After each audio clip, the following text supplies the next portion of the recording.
Subscribe करिए हमारे channel target UP TET CTET को और बेल आइकन को दबाइए।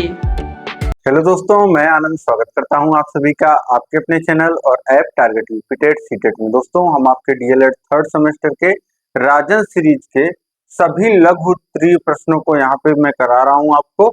और देखिए, यहाँ पे सभी प्रश्न जो है प्रश्न संख्या 21 तक मैं करा चुका हूँ। अब इस क्लास में दो पार्ट में पहले दो क्लास आ चुकी है आपकी, ये तीसरी क्लास है, तीसरा पार्ट है लघु उत्तरीय प्रश्नों का। और उससे पहले बहुविकल्पी प्रश्न आपके कई पार्ट में बने हैं और कई पार्ट में अति लघु उत्तरीय प्रश्न। ठीक है, तो सभी क्लासेस को आप देखिए, अपनी तैयारी को बेहतर बनाइए। और यहाँ पे अगर आपको क्लासेस नहीं मिल रही है तो नीचे डिस्क्रिप्शन में लिंक दिया गया है, मैथ के सामने के लिंक को आप क्लिक करेंगे तो वहां पे आपको सभी क्लासेस देखने को मिल जाएंगी। अब इस क्लास में हम आगे बढ़ेंगे, इसी तरीके से सभी विषय आपको पढ़ाए गए हैं, सभी विषयों को आप पढ़िए, अपनी तैयारी को बेहतर बनाइए। अब इस क्लास में आगे बढ़ने से पहले आपको क्या करना है, आपको कॉपी पेन लेकर के बैठना है और अपनी प्रैक्टिस पहले खुद से करनी है। सारे क्वेश्चंस खुद से पहले सॉल्व करने हैं, नहीं सॉल्व होता है तब सोल्यूशन को देखना है। सोल्यूशन पहले देखना है, आंसर सही आया कि नहीं आपका, अपने मेथड को देखना है, ये सारी चीजें। और कहीं आपसे अगर गलती हो रही है, उत्तर सही नहीं आ रहा है, तो कहाँ गलती हो रही है, ये सारी चीजें आपको ध्यान में देना है। ठीक है, तो ये प्रश्न सभी बहुत ही ज्यादा महत्वपूर्ण है आपकी परीक्षा में, यहीं से प्रश्न आते हैं। तो इन क्लासेस को आप अधिक से अधिक शेयर कर दीजिए, सभी ग्रुपों में अभी लाइक कर दीजिए और शेयर कर दीजिए, ताकि सभी लोग जुड़ जाएं और अपनी तैयारी को अच्छे से कर पाएं।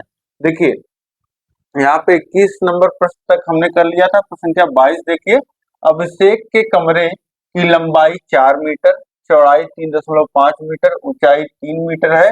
इस कमरे की चारों दीवारों का क्षेत्रफल ज्ञात कीजिए। अब आप किसी भी कमरे में हो, आप देख रहे हैं कि फर्श होता है और छत होता है, बाकी चार तरफ दीवारें होती है। तो ये जो चारों दीवारें हैं, इन्हीं का केवल क्षेत्रफल आपको बताना है। अब एक दीवार का क्षेत्रफल निकालने अगर आप जाओगे तो लंबाई की तरफ की अगर आपकी दीवार है तो लंबाई गुणे ऊंचाई होगा, और ठीक उसके सामने की अगर आप अपोजिट दीवार देखते हैं, मतलब ये दीवार थी आपकी, तो इसके सामने वाली दीवार अगर आप देखते हैं इस तरीके से, तो वो भी उसकी भी लंबाई गुणे ऊंचाई ही होगा। ठीक है, तो आपको 2 गुणे लंबाई गुणे ऊंचाई ये आपको मिल गया इस तरीके से। और इसी तरीके से अगर आपको चौड़ाई वाली दीवारें देखेंगे तो चौड़ाई गुणे ऊंचाई, और उसी तरीके से सामने वाली दीवारें। तो ये आपका फॉर्मूला जो बन जाएगा दीवारों का क्षेत्रफल, दीवारों का जो क्षेत्रफल होगा, इसका जो फॉर्मूला बन जाता है वह बन जाता है 2 गुणे लंबाई, ऐसे ही लिख लीजिए पहले समझने के लिए। देखिए, 2 बार लंबाई गुणे ऊंचाई हो रहा है, और धन 2 बार 2 गुणे चौड़ाई गुणे ऊंचाई हो रहा है। ठीक है, ये आपका हो रहा है, तो ये लिखा जाता है। अब देखिए, 2 और ऊंचाई कॉमन हो जाता है, 2 गुणे ऊंचाई, और ब्रैकेट में बच जाता है लंबाई धन चौड़ाई। यही जोड़ दीजिए, अब वैल्यूज रख दीजिए। 2 गुणे ऊंचाई कितनी है, यहाँ पे ऊंचाई है 3 मीटर, और लंबाई कितनी है 4, और चौड़ाई कितनी है 3.5। ठीक, तो ये हो जाएगा, देखिए 2 गुणे 3, और फिर ये हो जाएगा आपका 7.5। अब देखिए, 2 का गुणा 7.5 में कर दीजिए तो हो जाएगा 15, और 15 का गुणा 3 में कर देंगे तो आ जाएगा 45, और सब कुछ आपका मीटर में दिया हुआ है, तो ये मीटर स्क्वायर या वर्ग मीटर लिख सकते हैं। तो इस तरीके से कमरों के चारों दीवारों का क्षेत्रफल आप आसानी से निकाल सकते हैं। जैसे फर्श का क्षेत्रफल निकालते हैं, वैसे यहाँ पे समझ लीजिए कि चारों दीवारों का क्षेत्रफल। अगर ये सूत्र इस तरीके से लिखते हैं, देखिए 2 गुणे लंबाई धन चौड़ाई और गुणे ऊंचाई इधर लिख देते हैं, तो इस तरीके से ये सूत्र आपका होता है। ठीक, तो इस तरीके से ये आप समझ गए। अब इसके बाद हम लोग नेक्स्ट क्वेश्चन देखते हैं। अगला प्रश्न हमारा प्रश्न संख्या 23 क्या कह रहा है। प्रश्न संख्या 23 है, 10 सेंटीमीटर भुजा के 2 घनों को बराबर सटाकर रखने पर प्राप्त घनाभ का संपूर्ण पृष्ठ ज्ञात कीजिए। अब 10 सेंटीमीटर भुजा का दो घन है, इनको बराबर सटा के रख दिया गया, तो इन घनों से प्राप्त जो घनाभ होगा उसका संपूर्ण पृष्ठ आपको बताना है। जैसे देखिए ये एक आपका घन है, ठीक, इस तरीके से ये आपका घन हो गया। अब इसी तरीके का बिल्कुल सेम एक घन और है, ठीक, इसी तरीके का बिल्कुल सेम एक घन और है, और उसको सटा करके इस तरीके से रख दिया गया है। फिर पूछा जा रहा है कि आपसे कि ये जो घनाभ बन रहा है, ये जो घनाभ बन रहा है, ये इस तरीके से घनाभ बन जाएगा, ठीक है। एकदम एग्जैक्ट फिगर नहीं बना है लेकिन लगभग सेम है, तो आप समझ पा रहे होंगे। जैसे ये 1 सेंटीमीटर का घनाभ था, ठीक है, जिसकी लंबाई चौड़ाई और ऊंचाई जो है वह 1 सेंटीमीटर थी, और वो भी ये भी जो है वह 1 सेंटीमीटर का था। अब दोनों को जब सटा दिया गया, दोनों को जब सटा करके रखा गया, तो ये पूरी लंबाई क्या हो गई, ये 2 सेंटीमीटर हो गया। यानी कि ये घनाभ नहीं रह गया, ये अब क्या बन गया है, ये घन नहीं रह गया, ये अब घनाभ बन गया है। पहले क्यूब था, अब क्यूबॉइड हो गया है। तो ये एक तरफ से आप देखिए कि आपको एक घनाभ दिख रहा है, जिसकी जो लंबाई है वह 2 सेंटीमीटर है, जो चौड़ाई है वह तो एक ही है, ये चौड़ाई तो वही रही, और ऊंचाई भी वही रही 1 सेंटीमीटर, ठीक है। तो ये दोनों एक एक रहा, तो ये हो गया 1 सेंटीमीटर, और ये ऊंचाई हो गया 1 सेंटीमीटर, ठीक। तो इस तरीके से ये हो गया। अब यहां से हमको संपूर्ण पृष्ठ अगर हम लोग निकालें, तो संपूर्ण पृष्ठ क्या आ जाएगा इस घनाभ का, घनाभ का संपूर्ण पृष्ठ क्या होता है, 2 गुणे, अब देखिए इसमें क्या होता है, इसमें पृष्ठ जब निकालते हैं तो लंबाई गुणे चौड़ाई करते हैं, ये पृष्ठ आपका आ जाएगा, ठीक, लंबाई गुणे चौड़ाई, ये ऊपर वाला पृष्ठ आ गया, ये ऊपर वाला, और इसी तरीके से नीचे वाला है, तो इसीलिए 2 का गुणा हो जाता है। अब ये साइड वाला अगर आप सोचें तो इसमें क्या है, चौड़ाई है और ऊंचाई है, तो चौड़ाई गुणे ऊंचाई, ये एक पृष्ठ दे देता है, और धन एक पृष्ठ और आपका कौन सा रह जा रहा है, एक पृष्ठ, ये देखिए ऊपर वाला हो गया, साइड वाला हो गया। अब ये पीछे और आगे वाला बचा है, तो इसमें क्या है, इसमें देखिए लंबाई है, ये पूरा पृष्ठ, ठीक है, ये पूरा जो सामने आपको दिख रहा है, तो इसमें होता है ऊंचाई और लंबाई, तो ये हो जाएगा ऊंचाई गुणे लंबाई, ठीक। अब यही आप वैल्यूज रख दीजिए, देखिए 2 गुणे लंबाई है 2 सेंटीमीटर, चौड़ाई है 1 सेंटीमीटर, धन चौड़ाई है 1 और गुणे ऊंचाई है 1, धन ऊंचाई है 1 और गुणे लंबाई है 2। अब सॉल्व कर लीजिए, तो 2 गुणे 2 धन 1 धन 2, तो ये हो जाएगा 5, ठीक, और गुणा कर देंगे तो आ जाएगा 10, यानी कि संपूर्ण पृष्ठ जो हो जाएगा, और सब कुछ आपको सेंटीमीटर में दिया गया है, तो ये आपका 10 सेंटीमीटर स्क्वायर आ जाएगा, यानी कि जो इसका संपूर्ण पृष्ठ हो जाएगा वह 10 सेंटीमीटर स्क्वायर आ जाएगा, ठीक है। तो इस तरीके से आपने प्रश्न को देखा, 2 घनाभ आपको दिए गए थे, दोनों सटा करके रखे हैं, तो एक 2 घन आपको दिए गए हैं, दोनों घनों को जब सटा करके रखा है तो एक घनाभ का रूप इसने ले लिया। अब इसी घनाभ का हमने बस संपूर्ण पृष्ठ निकाल लिया, संपूर्ण पृष्ठ हमसे पूछा था, संपूर्ण पृष्ठ हमारा कितना आ गया, 10 सेंटीमीटर स्क्वायर, ठीक। अब इसके बाद देखेंगे हम लोग अगला प्रश्न है, प्रश्न संख्या 24, एक वृत्त पर दिए हुए बिंदु से स्पर्श रेखा खींचिए। एक वृत्त पे कोई बिंदु दिया हुआ है, उससे स्पर्श रेखा कैसे आप खींचोगे। एक वृत्त पहले बना लीजिए कोई भी, और उस पे कोई बिंदु मान लेते हैं P दिया गया है, ये P दिया गया है, तो वृत्त का केंद्र होगा, केंद्र से आप क्या करिए, P बिंदु को मिला दीजिए, केंद्र से P बिंदु को मिला दिया, ये आपकी त्रिज्या हो गई OP। अब आपको पता है स्पर्श रेखा खींचना है, तो स्पर्श रेखा जो होती है किसी भी बिंदु पे, उस बिंदु से जो त्रिज्या होती है उस त्रिज्या के परपेंडिकुलर होता है, तो इसी त्रिज्या के परपेंडिकुलर आपको रेखा खींचनी है। तो कैसे, आप प्रकार लोगे, प्रकार में एक चाप इस तरीके से आप लगा दोगे, इस तरीके से आपने चाप लगा दिया। फिर यहाँ पे आप प्रकार को रख करके एक चाप इस तरीके से लगाओगे, 60 डिग्री पे हो जाएगा ये। फिर यहाँ से लगाओगे तो ये 90 डिग्री पे काटता है, 120 डिग्री पे काटता है।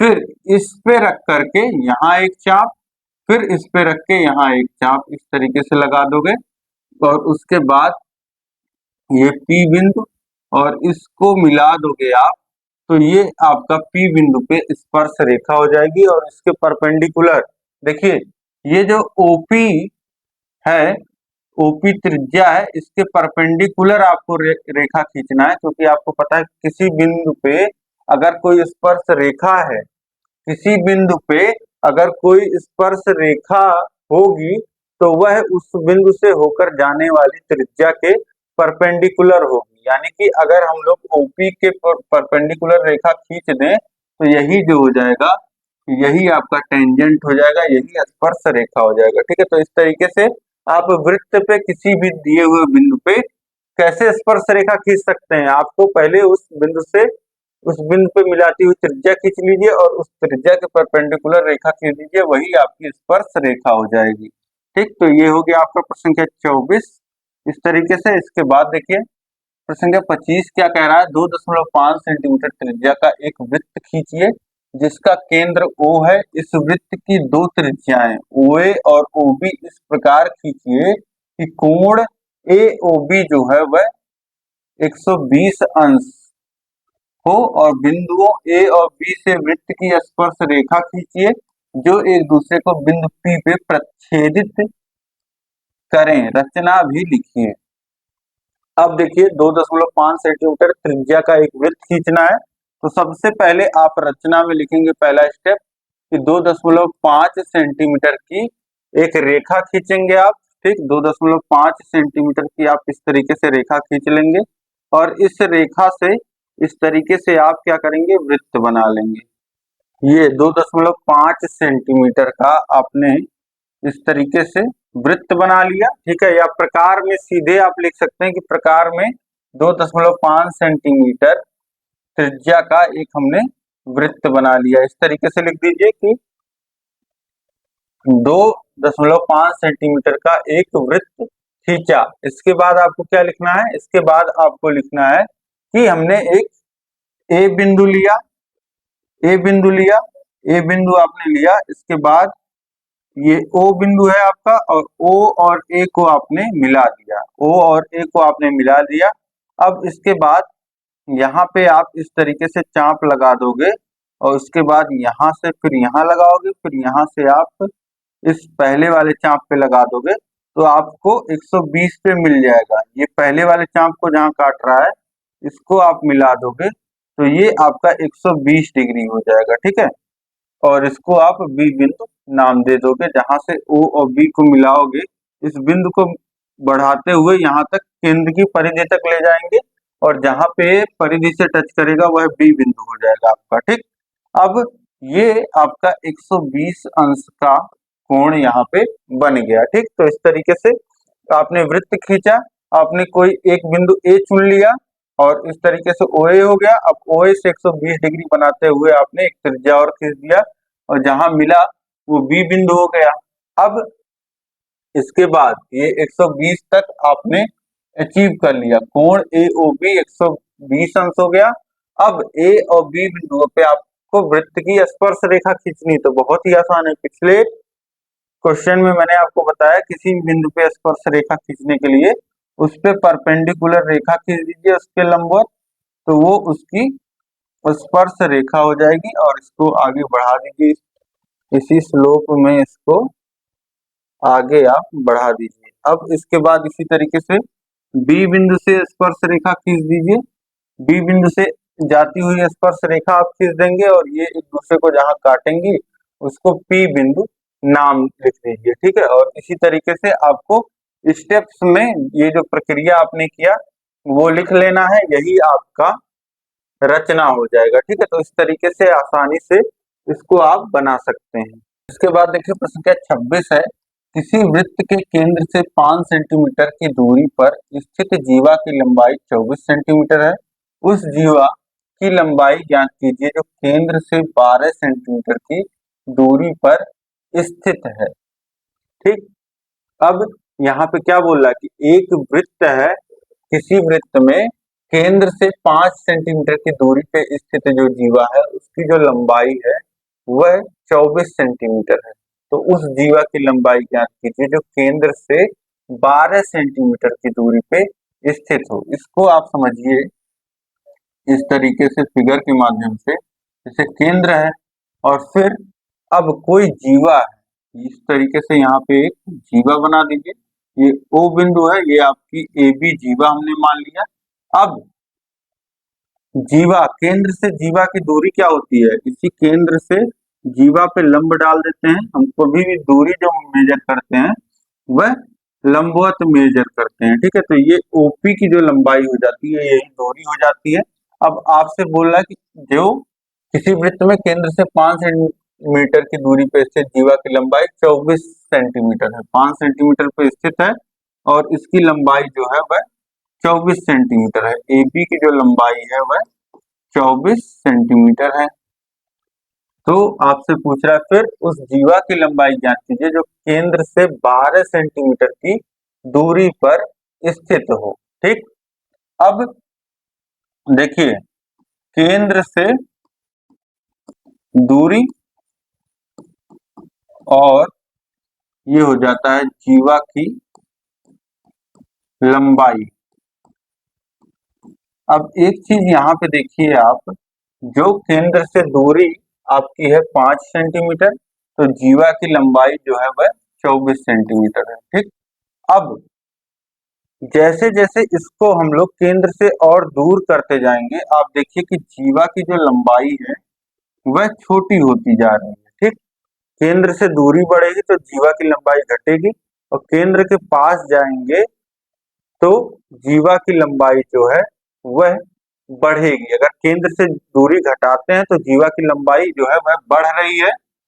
ठीक है, ये जो दूरी अगर हम लोग कम कर देते हैं तो जीवा की लंबाई जो है वह बढ़ जा रही है। इस फिगर से आप देख पा रहे हैं।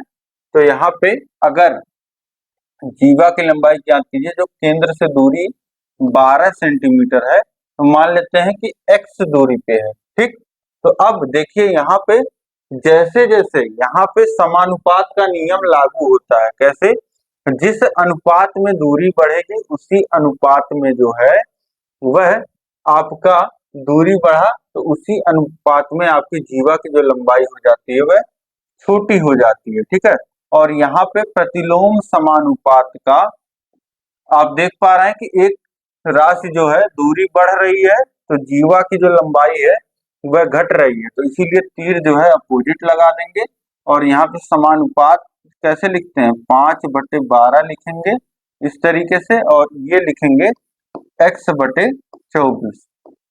इसके बाद देखिए अब तिर्यक गुणा हो जाएगा तो ये हो जाएगा 12 गुणे x बराबर 5 गुणे 24।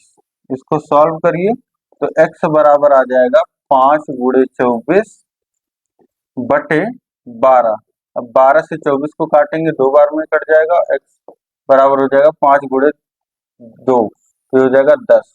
तो x का मान कितना आ गया, 10। यानी कि जब केंद्र से दूरी 12 सेंटीमीटर की हो जाएगी तो इसकी जो लंबाई हो जाएगी जीवा की वह 10 सेंटीमीटर हो जाएगी। ठीक है, तो इस तरीके से यहाँ पे आपने देखा कि जब केंद्र से दूरी यहाँ पे 12 हो जाएगी तो इस जीवा की जो लंबाई हो जाएगी वह 10 ही सेंटीमीटर बचेगी। ठीक है, पहले 24 थी। तो इस तरीके से इस तरीके के प्रश्न को आप सॉल्व कर सकते हो आसानी से। एक लेंथी प्रोसेस भी है कि आप पहले ये जो दिया गया है 24, ये 2 बराबर भागों में बांटता है जो लंब डालता है।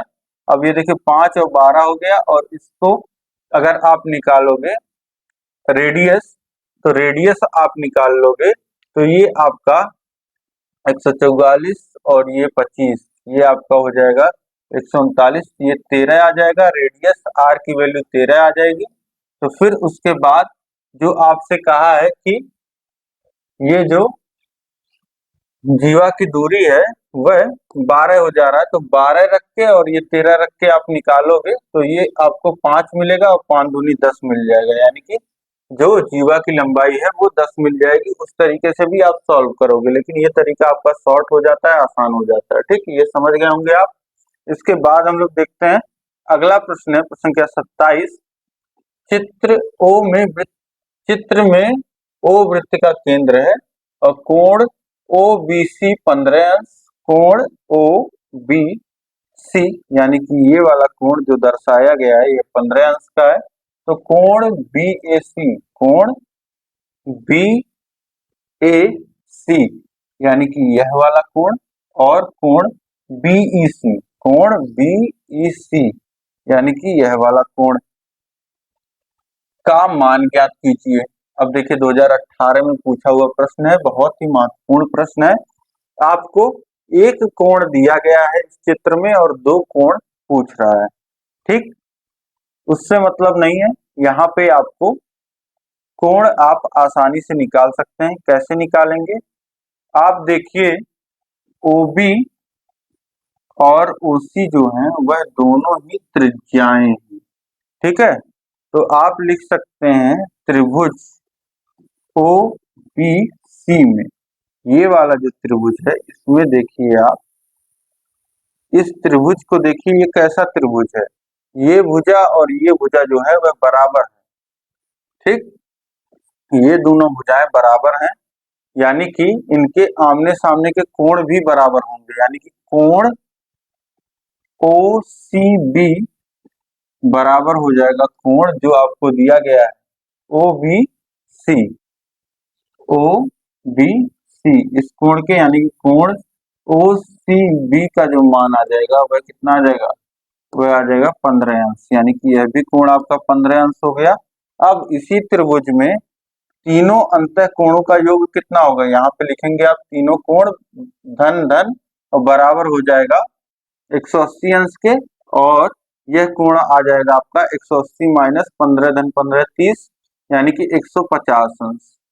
ये कोण आ गया आपका 150 अंश। अब यहाँ पे देखिए आप 150 अंश का ये कोण आपको मिल गया, 150 अंश का। इसके बाद आपको क्या देखना है? आप देख रहे हैं कि इसी वृत्त में एक जीवा जो है वह ये BC है, ये BC एक जीवा है और इसी के द्वारा ये केंद्र पे कोण बन रहा है BOC, और इसी जीवा के द्वारा यहाँ पे परिधि पे बन रहा है कोण। तो यहाँ से आप लिख सकते हैं कि कोण ये BOC जो होगा, BOC यह दोगुना होगा इस कोण के, कोण BAC के, कोण BAC के। कैसे, किस नियम से? तो यहाँ पे आप नियम लिख देंगे, एक ही जीवा के द्वारा केंद्र पे बना कोण जो होता है वह दोगुना होता है परिधि पे बने कोण के। तो यहाँ से आपका 150 अंश ये है और ये हो जाएगा 2 इधर आ जाएगा तो 150 के बटे 2 हो जाएगा, और ये कोण BAC। तो यहाँ से कोण BAC का मान कितना आ जाएगा? ये आ जाएगा 75 अंश। अब ये 75 अंश मान आ गया। अब इसके बाद आपको ये वाला कोण और निकालना है। तो आपको अगर चक्रीय चतुर्भुज का फॉर्मूला पता है, चक्रीय चतुर्भुज ABEC में, अब देखिए ABE और C ये चारों बिंदु जो हैं वह परिधि पे स्थित हैं। ठीक है, और ये मिलकर के एक चतुर्भुज बना रहे हैं। तो ऐसे चतुर्भुज को हम क्या कहते हैं? चक्रीय चतुर्भुज। और इसके सम्मुख कोण जो होते हैं उनका योग 180 अंश होता है, यानी कि ये कोण ए धन कोण E जो होगा वह 180 अंश होगा। ठीक है, इस नियम से, और इसका जो मान आ जाएगा वह मान आ जाएगा 105 अंश। ठीक है, 180 में से घटा दीजिए 105 अंश आ जाएगा। अब इसका मान, ये तो आप चक्रीय चतुर्भुज लिख करके भी निकाल सकते हैं। अगर ये नियम आपको नहीं पता, मान लेते हैं इन केस, तो एक तरीके से और निकल सकता था। जैसे इस कोण का आधा ये कोण होगा, वैसे इधर जो बचा हुआ कोण है इसका आधा ये होगा, यानी कि 150 घटा दीजिए 360 पूरा बनता है तो कितना हो जाएगा? 210 अंश, और 210 अंश का आधा 105 अंश। तो इस तरीके से यहाँ से भी आप निकाल सकते थे। ठीक है, तो दोनों तरीका मैंने आपको बता दिया। उम्मीद है ये प्रश्न आपको समझ में आ गया होगा। अब इसके बाद हम लोग बढ़ेंगे नेक्स्ट क्वेश्चन पे। नेक्स्ट प्रश्न जो है हमारा प्रश्न संख्या 28, देखिए क्या कह रहा है।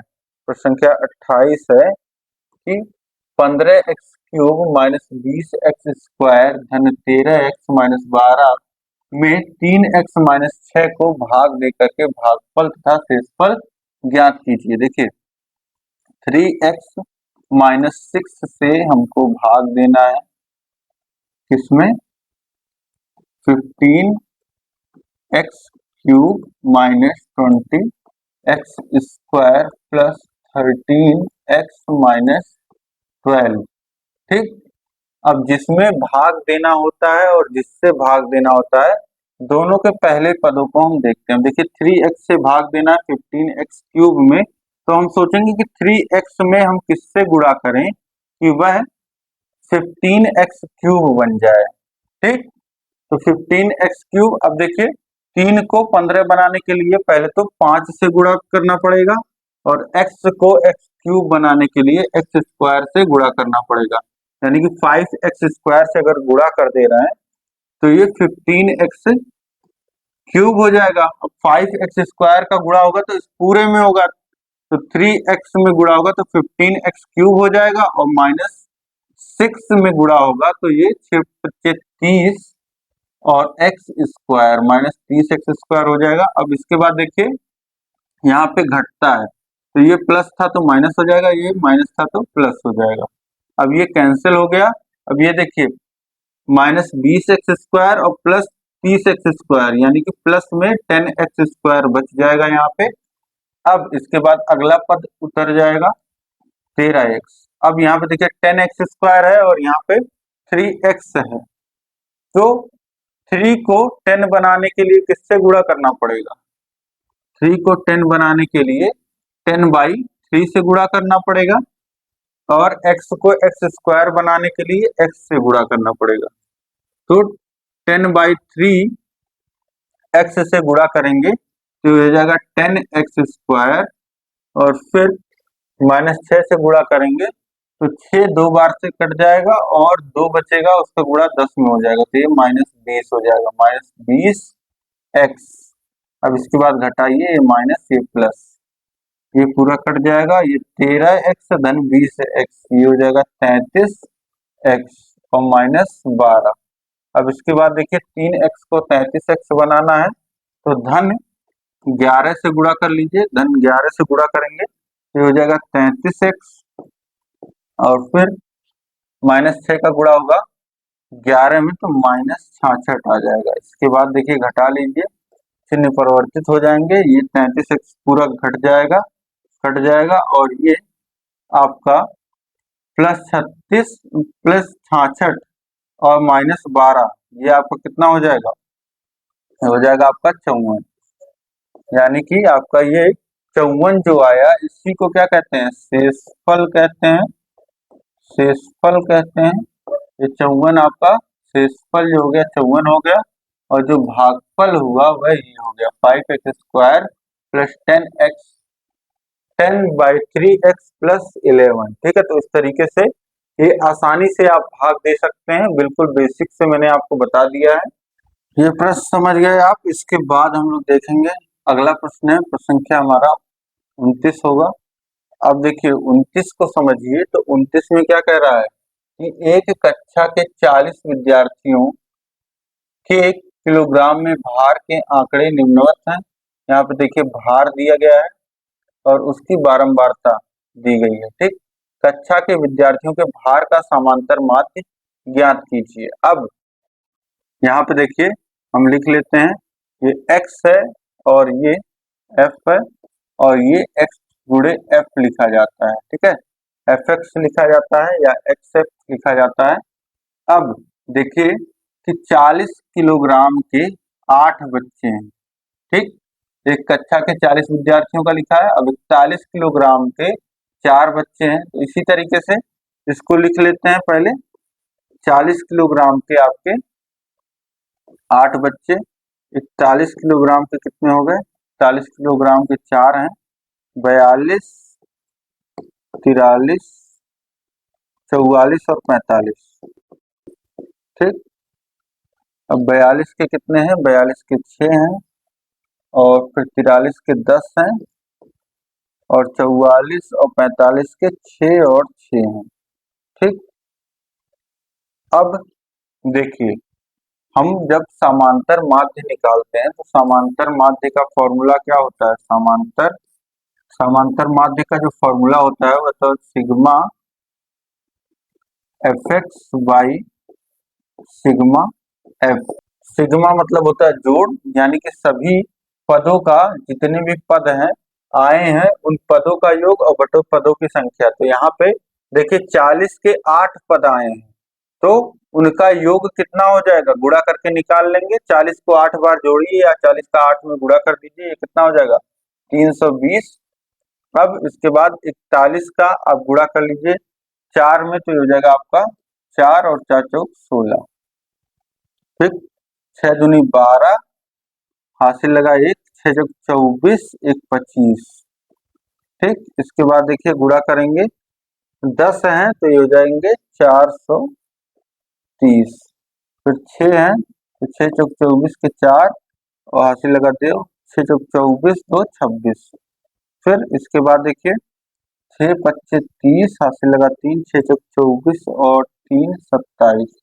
इसके बाद जोड़िए, ये हो जाएगा 4 2 6 और 4 10, फिर शून्य हासिल लगा 1, 1 और 2 ये हो जाएगा 3 और 6 ये हो जाएगा 9, 5 14 और 3 17 और 6 17 और 6 23 और 7 कितना हो जाएगा? 30 और 3 हासिल लग गया, तो 3 और 3 6, 1 7 2 9 4 13 2 15 और 2 17।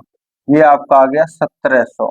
यानी कि सिग्मा एफ एक्स सबको जोड़ने के बाद सिग्मा एफ एक्स की जो वैल्यू आ गई वह 17 आ गई।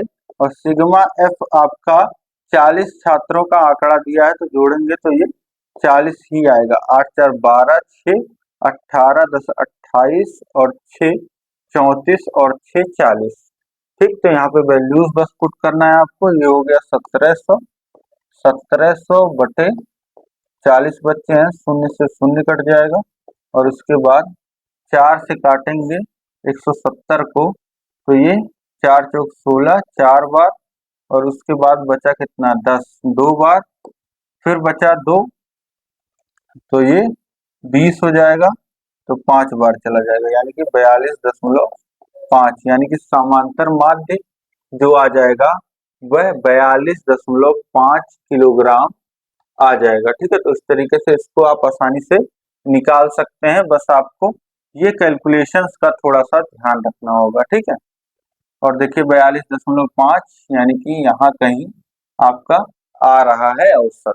ठीक, तो इस तरीके से अंदाजे से भी आप देख सकते हैं कि आपका जो वैल्यू निकल के आ रहा है वह इन्हीं के बीच में होगा, ये भी ध्यान रखिएगा।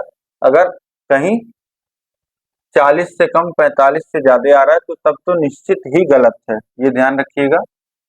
इसके बाद देखिए प्रश्न संख्या 30 है, यदि निम्नलिखित आंकड़ों का समांतर माध्य 21.5 है तो k का मान ज्ञात कीजिए। अब इसका समांतर माध्य दिया हुआ है हमको और k का मान पूछ रहा है। देखिए यहाँ पे पद दिया गया है, 5 जो है वह 6 बार आया है, 15 4 बार, 25 3 बार, 35 k बार आया है। यही 35 कितनी बार आया है ये हमको निकालना है। 45 2 बार आया है, तो देखिए उसी तरीके से x लिखेंगे और f लिखेंगे और एफ एक्स निकाल लेंगे। अब देखिए x की वैल्यू 5 है, 15 है, 25 है, 35 है और 45 है। ठीक, और यह है 6 4 3 k और 2।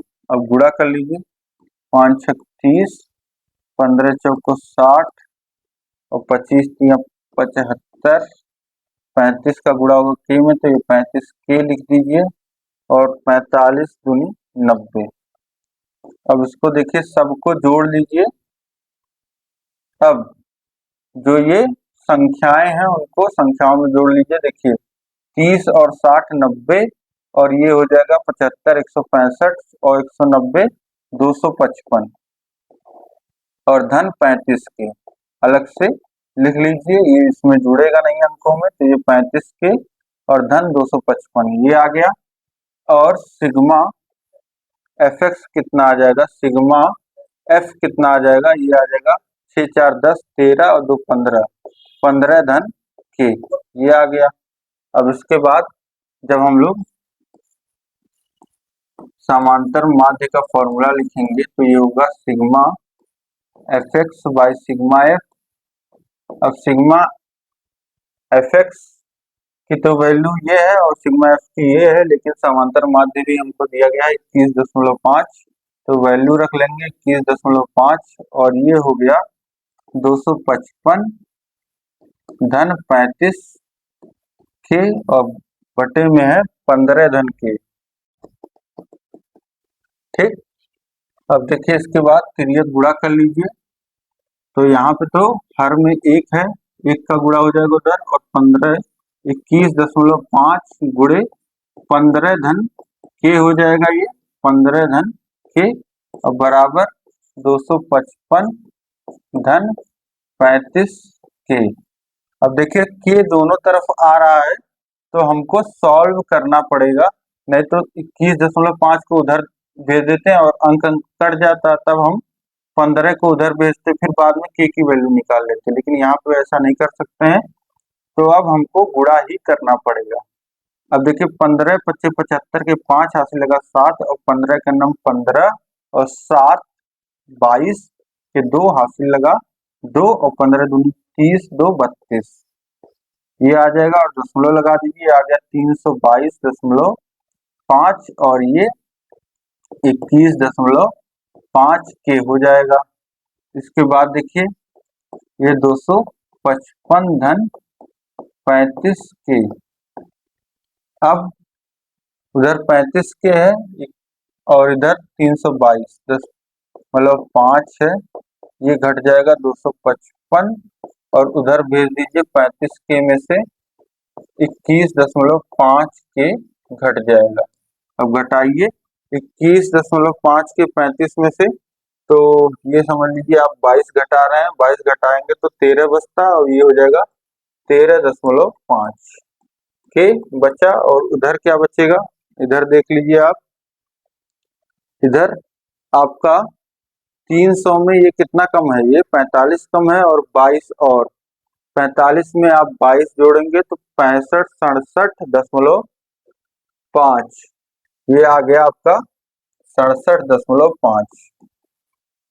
अब के बराबर निकालिए, तो 13.5 से भाग कर दीजिए 67.5 में, तो देखिए 13 से 13 25 65 होता है और 13.5 का 5 बार पहाड़ा पढ़ेंगे तो 67.5 आएगा, यानी कि 5 बार में पूरा पूरा कट जाएगा और के का जो मान आ जाएगा वह 5 आ जाएगा, यानी कि 35 कितनी बार आया था, 35 5 बार आया था इस आंकड़े में। ठीक है, तो इस तरीके से अगर बारंबारता भी आपको नहीं दी हुई है और समांतर माध्य दिया हुआ है तो बारंबारता भी आप निकाल सकते हैं। पिछले प्रश्न में हमको ये सब दिया हुआ था तो हमने समांतर माध्य निकालना था, और हमको यहाँ पे जब बारंबारता एक जगह नहीं दिया था तो हमने बारंबारता निकाल लिया। ठीक है, उम्मीद है ये प्रश्न आपको समझ में आ गया होगा। इसके बाद देखिए प्रश्न क्या 31, लकड़ी के घनाभ के आकार के एक टुकड़े की लंबाई 75 सेंटीमीटर, चौड़ाई 15 सेंटीमीटर, ऊंचाई 5 सेंटीमीटर है, तो इसमें से 15 सेंटीमीटर लंबे, 3 सेंटीमीटर चौड़े तथा 1 सेंटीमीटर ऊंचे कितने गुटके बनाए जा सकते हैं। अब इस तरीके से सोचिए, यहाँ पे घनाभ है, घनाभ को आप समझिए कि जैसे आपने जो बड़ा वाला बक्सा आपने देखा होगा उस तरीके से वो बड़ा वाला बक्सा है, और उस बक्से में आप समझिए जो ईंटें होती हैं जिनसे आपका घर बनता है वो ईंटें भरी हुई हैं। ठीक, ईंटें भरी हुई हैं। अब क्या करना है कि उन ईंटों को देखना है कि कितनी ईंटें रखी जा सकती हैं। इसको थोड़ा सा उल्टा करके सोचिए तो आप सोच पाएंगे। ठीक, अब इसी तरीके से अब समझिए आप यहाँ पे कि इस तरीके से ये आपका एक बड़ा घनाभ है ये आपका बड़ा घनाभ है। इसके बाद यहाँ पे आपको इस तरीके से इसमें से छोटे छोटे घनाभ जो हैं वह काटने हैं। ये प्रश्न जो है समझने तक ही है, एक बार आप समझ गए तो आप कर लोगे इसको बहुत ही आसानी से। अब ये बड़ा घनाभ जो है, एक बड़ा बक्सा जो है जो खाली है जिसमें ईंटें रखी जानी है, उसमें क्या है, एक खाली स्पेस है और उसमें छोटी छोटी ईंटें इसी तरीके से रखी जाएंगी। उसी तरीके से ये एक पूरा घनाभ बना हुआ है, एक बड़ा लकड़ी का टुकड़ा है जिसमें से आपको छोटे छोटे टुकड़े जो है काटने हैं। ठीक, इस तरीके से सोचिए कि एक बड़ा लकड़ी का टुकड़ा है जिसमें ईंट बराबर हमको टुकड़े जो हैं वह काटने हैं। तो कितने टुकड़े बनेंगे ये आप कैसे निकालेंगे? आप सोचिए कि जो लकड़ी का बड़ा गुटका है और जो लकड़ी का छोटा गुटका है, वो देखिए जब आप काट दोगे तो भी आप जोड़ के रखोगे तो वह गुटका बन जाएगा। यानी कि क्या चीज नहीं परिवर्तित हो रही है, इसका आयतन जो है वह नहीं परिवर्तित हो रहा है। इस बड़े गुटके का आयतन नहीं परिवर्तित हो रहा है, ठीक, और इस छोटे का गुटके का तो अपना आयतन है ही। तो आयतन जो है इसको काटने के बाद भी उसका आयतन जो है वह उतना ही रहेगा। ठीक है, तो यहाँ पे आयतन जो है वह कंजर्व होगा, एक तरीके से आयतन में कोई बदलाव नहीं आएगा। तो इस तरीके से आप कह सकते हैं कि आयतन पे आपको इस प्रश्न को, यह प्रश्न जो है आयतन पे हल होगा। यानी कि कितने गुटके बनेंगे यह आयतन पे डिपेंड करता है। तो गुटकों की जो संख्या होगी, कितने गुटके बनेंगे, तो यहाँ पे आप लोग लिख सकते हैं गुटकों की संख्या जो होगी वह बराबर होगी, अगर, अब इसको एक लीनियर वे में समझिए आप कि 20 एक संख्या है और एक संख्या 4 है। तो चार संख्या अगर हमको निकालना है 20 से बार बार, तो कितनी बार निकाल सकते हैं? 4 से भाग दे देते हैं हम लोग, हमको पता चल जाता है कि 5 बार इसमें 5 4 बन सकते हैं 20 में। तो इसी तरीके से इस बड़े वाले गुटके में हम लोग भाग दे देंगे छोटे वाले गुटके के आयतन से। बड़े वाले गुटके का आयतन यहाँ पे लिख लेंगे, ठीक है, तो लकड़ी के घनाभ का, और इसमें से ये लिख लेंगे ऊपर घनाभ का आयतन, घनाभ का आयतन बटे गुटके का आयतन, ये हो जाएगा। अब ऊपर देखिए घनाभ का आयतन कितना है, लंबाई गुणे चौड़ाई गुणे ऊंचाई, यही आयतन होता है। तो ये हो जाएगा 75 गुणे 15 गुणे ऊंचाई कितनी है 5 सेंटीमीटर, ये हो गया।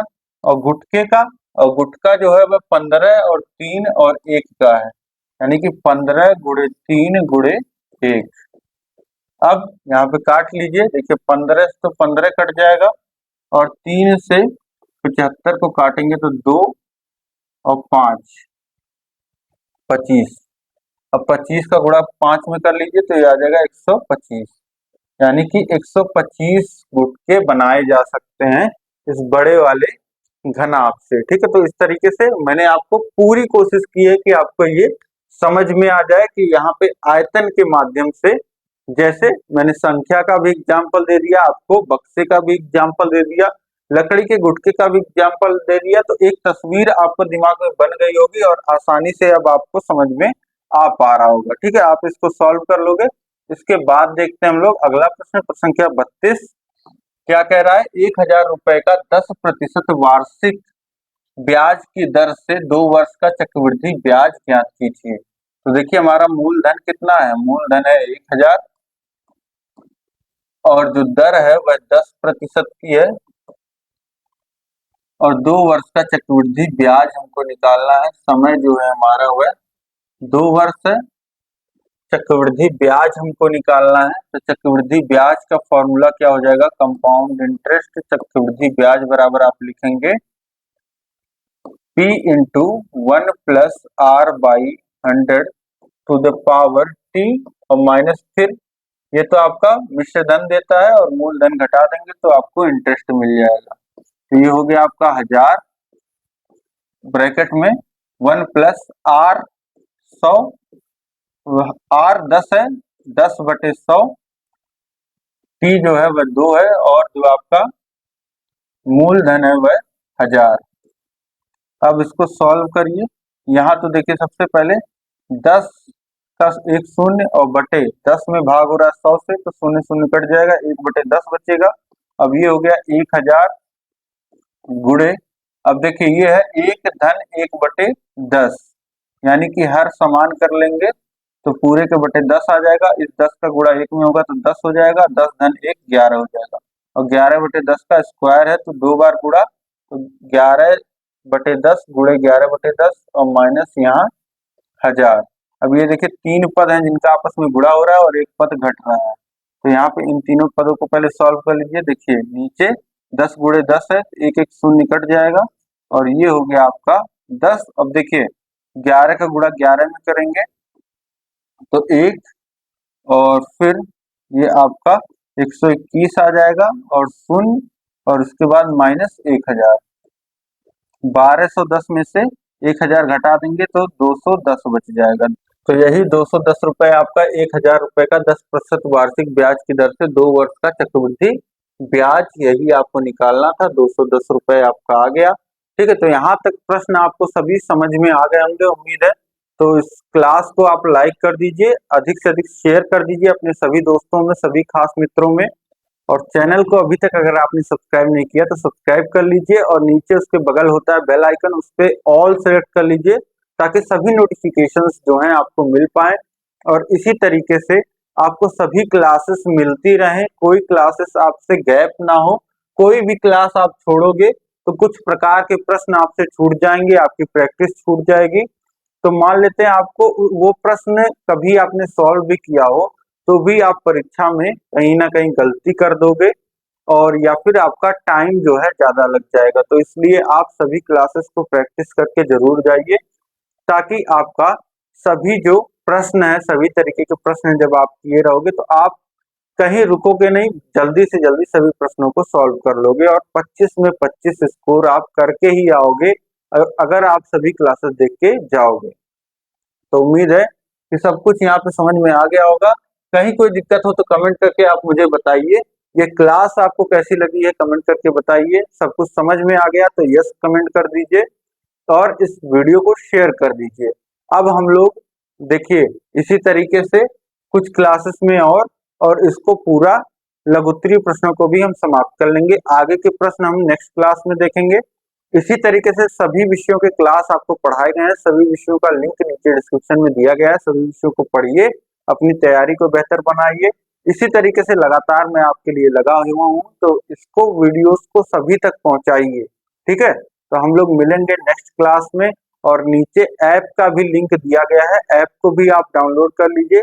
सभी पीडीएफ नोट्स टेस्ट सीरीज आपको वहां ऐप पे ही मिलेगा। ठीक है, तो हम मिलते हैं नेक्स्ट क्लास में। जय हिंद, जय भारत।